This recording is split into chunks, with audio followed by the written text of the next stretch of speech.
Students, बेटा motion in straight line के हम सारे वीडियो अपलोड कर चुके हैं। ठीक है, मोशन इन प्लेन स्टार्ट कर रहे हैं। This is your chapter number 4। तो आ जाओ। प्लेन का मतलब क्या? प्लेन का मतलब 2D, राइट। हम इस वक्त मोशन स्टडी करने वाले हैं which are in 2D, 2 dimension में। ठीक है, तो देखो यहाँ पे हम कुछ चीजें डिस्कस करेंगे, स्केलर एंड वेक्टर। मुझे पता है आप लोगों को ये आता है, बट स्टिल ठीक है, इसको थोड़ा स्टडी करेंगे। वेक्टर की जरूरत क्यों पड़ी बेटा? वेक्टर की जरूरत इसलिए पड़ी कि अगर हम सिर्फ 1D की बात करते हैं तो हमारे पास सिर्फ 2 ही डायरेक्शन होती हैं, या तो प्लस या माइनस। ठीक है, लेकिन अगर हम प्लेन की बात करते हैं, 2D की बात यानी प्लेन की अगर हम बात करते हैं, या 3D स्पेस की बात करते हैं, तो वहां पे बहुत सारे डायरेक्शन होते हैं। ठीक है, तो वहां पे हमें किसकी जरूरत पड़ती है? वेक्टर्स को डिफाइन करने की जरूरत पड़ती है। एक बार डिफाइन कर लेते हैं। स्केलर क्या होती है? स्केलर क्वांटिटीज वो क्वांटिटीज होती हैं जिनको दिखाने के लिए सिर्फ मैग्नीट्यूड की जरूरत पड़ती है, नो डायरेक्शन, किसी डायरेक्शन की जरूरत नहीं पड़ती, या जिनका कोई डायरेक्शन नहीं होता। ठीक है, ऐसी क्वांटिटीज जिनको बताने के लिए हमें सिर्फ नंबरों की जरूरत पड़ती है, मैग्नीट्यूड यानी नंबर। ठीक है, सिर्फ नंबरों की जरूरत पड़ती है, 5 किलो, 6 किलो, 5 लीटर, 10 लीटर, तो नंबरों की जरूरत पड़ती है। हम ऐसे तो नहीं बोलते ना कि ईस्ट में गए 5 किलो था, वेस्ट में गए 5 किलो था, ऐसा तो नहीं बोलते ना। कोई डायरेक्शन की जरूरत नहीं पड़ती। यानी कुछ क्वांटिटीज ऐसी होती हैं जिनको बताने के लिए हमें डायरेक्शन की जरूरत नहीं पड़ती, जैसे मास हो गया। ठीक है, और भी बहुत है, बताइए। स्पीड हो गया, ठीक है, क्या हो गया, और डिस्टेंस हो गया, अब ये भी तो पढ़ के आ रहे हैं। ठीक है ना, तो ये ऐसी क्वांटिटीज हैं जिनको बताने के लिए हमें डायरेक्शन की जरूरत नहीं पड़ती, या इनका डायरेक्शन नहीं होता, ऐसे बोला जाता है। ठीक है ना, तो आर द स्केलर क्वांटिटीज। और वेक्टर क्वांटिटीज वो क्वांटिटीज होते हैं जिनको बताने के लिए मैग्नीट्यूड तो चाहिए ही चाहिए, साथ में क्या चाहिए? डायरेक्शन पता होना चाहिए कि किस डायरेक्शन में जा रहा है। मान लो कि अगर मुझे कोई सामान यहाँ से उठा के बाहर ले जाना है, तो मैं क्या लगाऊंगी? फोर्स लगाऊंगी। फोर्स लगा के सामान को बाहर लेके जाना है, यानी डायरेक्शन कहाँ जा रही है? पॉजिटिव एक्स एक्सिस की तरफ, राइट। मैं ऐसे हॉरिजॉन्टली धक्का लगा के लेके जा रही हूँ पॉजिटिव एक्स एक्सिस की तरफ। लेकिन अगर मुझे कोई सामान बाहर से उठा के अंदर की तरफ लाना है और मैं उसको घसीट के लाना चाहती हूँ, तो डायरेक्शन क्या हो गई? आपको पता होना चाहिए, फोर्स लग रहा है कहाँ पे। ठीक है, तो ऐसी क्वांटिटीज जिनको बताते टाइम पे हमें मैग्नीट्यूड और डायरेक्शन दोनों चाहिए होते हैं। ठीक है, समझ में आ रहा है? मैग्नीट्यूड एंड डायरेक्शन दोनों चाहिए होते हैं, they are the vector quantities. इसमें क्या क्या एग्जांपल आ जाएंगे? इसमें एग्जांपल आपके पास आ जाएगा बेटा, वेलोसिटी आ जाएगा, एक्सेलरेशन, ठीक है, वेलोसिटी है, एक्सेलरेशन है, डिस्प्लेसमेंट है। तो ऐसी क्वांटिटीज, ठीक है ना, ऐसी क्वांटिटीज जिनको बताने के लिए मैग्नीट्यूड और डायरेक्शन दोनों की जरूरत पड़ती है, आर द वेक्टर क्वांटिटीज। और स्केलर क्वांटिटीज वो जिनको बताने के लिए हमें किसी डायरेक्शन की जरूरत नहीं पड़ती। समझ में आ रहा है ना? ठीक है ना, टाइम बताओगे तो टाइम के लिए किस डायरेक्शन की जरूरत पड़ती है? ऐसे थोड़ी बोलते हो 12 बज रहे हैं उस वाले वॉल पे, 12 बज रहे हैं वेस्ट वाले वॉल पे, ऐसा तो नहीं बताते ना। ठीक है, so these are the quantities. तो समझ में आया वेक्टर की जरूरत क्यों पड़ी? जहां पे हमें नंबर ऑफ डायरेक्शंस बहुत ज्यादा की जरूरत पड़ती है, वहां पे हम वेक्टर डिफाइन करते हैं। आ जाओ जरा जल्दी से देख लेते हैं कुछ और वेक्टर्स के बारे में थोड़ा सा और स्टडी कर लेते हैं बेटा। देखो, सो ये कुछ डेफिनेशंस हम करने वाले हैं बेटा, लेकिन एक चीज ध्यान रखो, कभी भी वेक्टर को अगर हमें दिखाना है तो रिप्रेजेंटेशन ऑफ वेक्टर पहले कर लो, फिर इनको करवाते हैं रिप्रेजेंटेशन ऑफ वेक्टर। आपको कैसे पता चलेगा? किसी भी क्वांटिटी को देखकर, मान लो न्यूमेरिकल में आपको दिया हुआ है, या आप लिखना चाहते हैं वेक्टर क्वांटिटी को, आप कैसे लिखेंगे बेटा? वेक्टर का रिप्रेजेंटेशन एरो से किया जाता है। यस, एरो से किया जाता है। ये हमारे पास ये वाला पोर्शन कहलाता है टेल। ठीक है, एंड दिस इज हेड।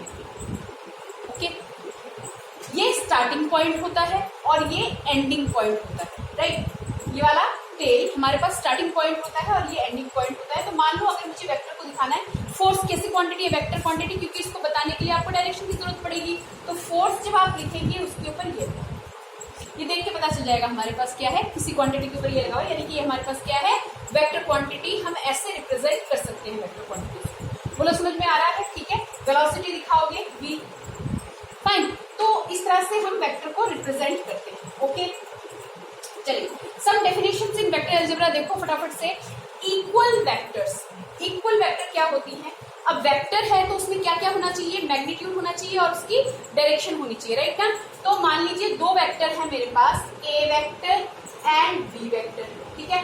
अब ये वेक्टर जो है इनको अगर इक्वल वेक्टर्स वो होते हैं जिनका मैग्नीट्यूड, पहले किसकी बात कर रहे हैं? इक्वल वेक्टर की बात कर रहे हैं बेटा, जिनका मैग्नीट्यूड एंड डायरेक्शन क्या हो? सेम हो। ऐसे वेक्टर्स को हम क्या बोलते हैं? इक्वल वेक्टर्स बोलते हैं। मान लीजिए कि ए वेक्टर ऐसे मैंने दिखाया, ठीक है, बी वेक्टर भी मेरा ऐसे ही दिख रहा है, ठीक है। इक्वल मैग्नीट्यूड का हो, डायरेक्शन भी एक ही हो, ठीक है। अब अगर मैं इसको कहती हूँ एक्स एक्सिस में है तो ए भी किसको दिखा रहा है? एक्स एक्सिस को। बी भी किस तरफ दिखा रहा है? एक्स एक्सिस को। मैंने मान लिया ऐसा, ठीक है, एक ही डायरेक्शन को दिखा रहा है। और मान लो कि ए वेक्टर जो है वो मेरे पास आ रहा है कि मान लीजिए 2x, ठीक है, या 2i। अच्छा मैं आपको यूनिट वेक्टर जब बताऊंगी तो इसको और क्लियर करके बताऊंगी, ठीक है। आप बस ये ध्यान रखिए कि बाय मैग्नीट्यूड अगर ये दोनों फोर्स होते, ए और बी अगर फोर्स होते और ये मेरे पास 5 न्यूटन का फोर्स होता, ये भी मेरे पास 5 न्यूटन का फोर्स होता और दोनों अगर एक ही डायरेक्शन में हो रहे होते तो हमारे पास ये दोनों कैसे वेक्टर थे? Equal vector. समझ में आ रहा है? ठीक है। ऐसा नहीं कि एक वेक्टर चला गया भाई साहब इधर और दूसरा वेक्टर चला गया इधर, वो नहीं हो पाएगा। फिर वहां पे कुछ चीजें हमें देखनी पड़ेंगी इसको डिफाइन करके, ठीक है बच्चों। इक्वल वेक्टर समझ में आया। अगला देखिए मॉडुलस ऑफ वेक्टर। बेटा मॉडुलस ऑफ वेक्टर जो है वो हमें सिर्फ मैग्नीट्यूड या लेंथ ऑफ द क्वांटिटी देता है, ठीक है। अगर मान लो मेरे पास ए वेक्टर है, इसका मैंने मॉडुलस ले लिया, क्या ले लिया? मॉडुलस ले लिया, तो ये हमें सिर्फ इसका मैग्नीट्यूड बताएगा।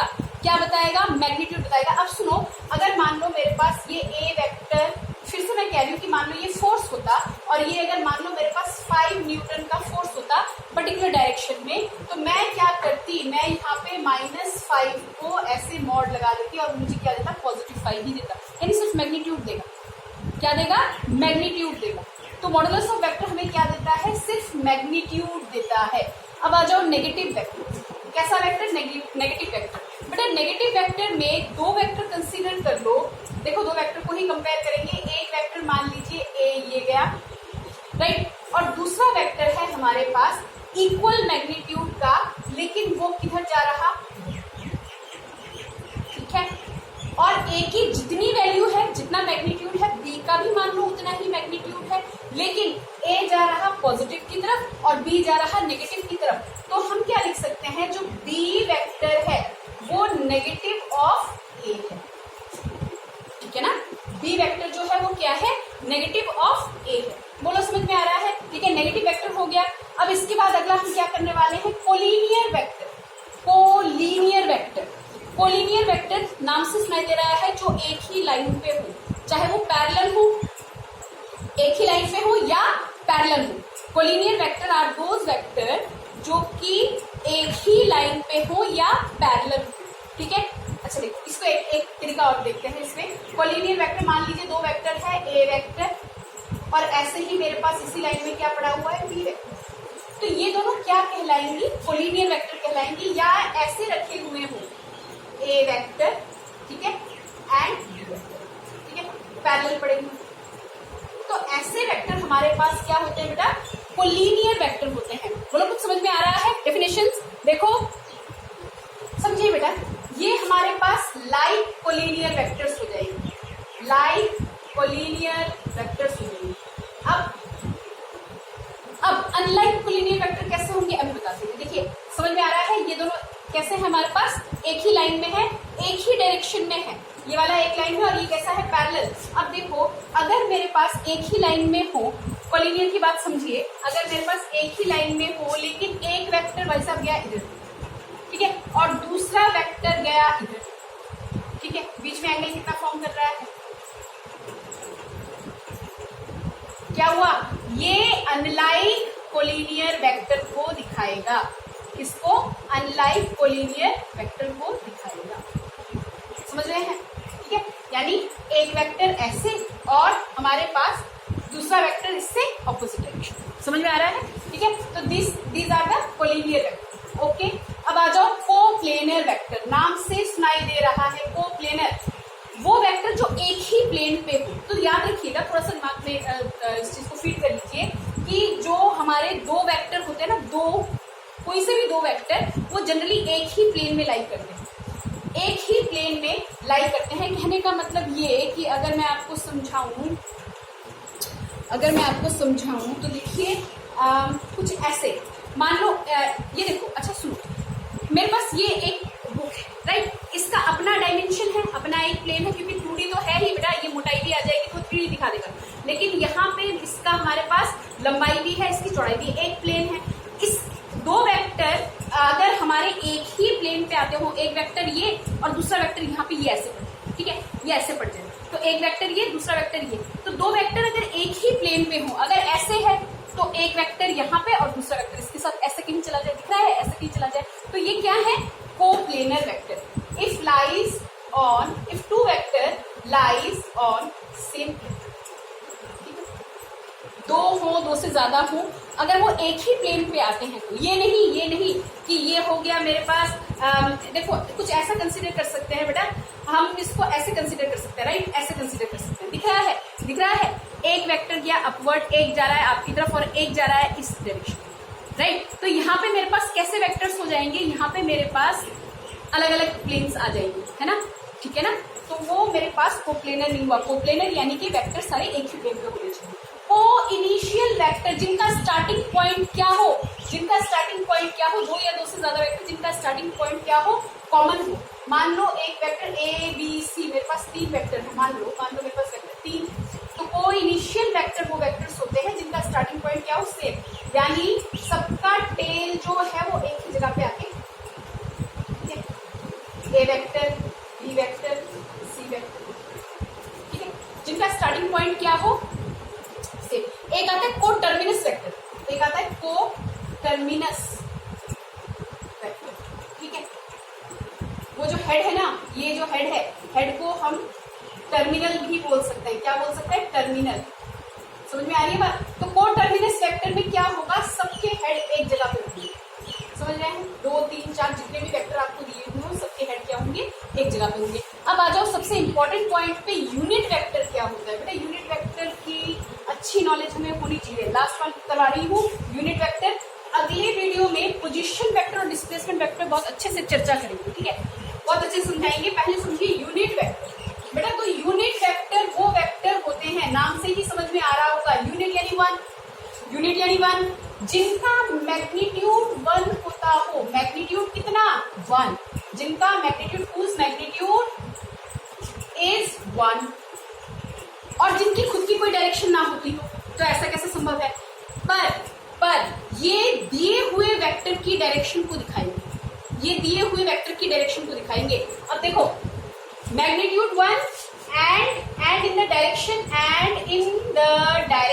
of given vector, इसको अभी समझाते हैं, बहुत अच्छे से समझाते हैं। देखो समझो, देखिए अगर मान लीजिए मैंने कहा फोर्स कहाँ पे लग रहा है, एक्स एक्सिस पे। फोर्स कहाँ लग रहा है, मान लीजिए एक्स एक्सिस पे हमारा फोर्स लग रहा है। तो बेटा फोर्स कैसी क्वांटिटी है, वेक्टर क्वांटिटी है। वेक्टर क्वांटिटी को दिखाने के लिए क्या चाहिए आपको, मैग्नीट्यूड भी चाहिए और डायरेक्शन भी चाहिए, राइट ना। तो मान लो कि मेरे पास जो फोर्स लग रहा है वो 2 न्यूटन का फोर्स लग रहा है, तो भाई साहब मैग्नीट्यूड की जगह पे तो तुम 2 लगा दोगे, यूनिट बात की बात है, मैग्नीट्यूड आपने 2 लगा दिया। लेकिन डायरेक्शन का क्या, एक्स एक्सिस को दिखाएंगे कैसे। तो एक पर्टिकुलर अभी फिलहाल समझिए कि डायरेक्शन को दिखाने के लिए मैंने ये सिंबल यूज किया। अब ये क्या है, हाँ यही हमारा क्या है, यूनिट वेक्टर। अब एक्स एक्सिस पे अगर है तो उसको दिखाने के लिए हम क्या करेंगे, आई कैप, ये जो ऊपर टोपी पहना दिया ना, उल्टा वी जो दे दिया ना, ये सिंबल किसका है, यूनिट वेक्टर का। यानी अगर आपको यहाँ पे अगर ना बताया होता कि फोर्स कहाँ लग रहा है, आप इस आई कैप को देख के पहचान जाते कि फोर्स कहाँ लग रहा होगा, एक्स एक्सिस पे। समझ में आ रहा है। यूनिट वेक्टर वो वेक्टर होते हैं जिनकी खुद का जो वैल्यू है, खुद का जो न्यूमेरिकल वैल्यू है, मैग्नीट्यूड है, वो कितना है, 1, लेकिन वो दिए हुए वेक्टर की डायरेक्शन को दिखाते हैं। अब मान लीजिए अगर फोर्स y में है, y एक्सिस में है, और हमारे पास दिया है 2, इस y को दिखाने के लिए हमारे पास क्या हो जाएगा, j कैप।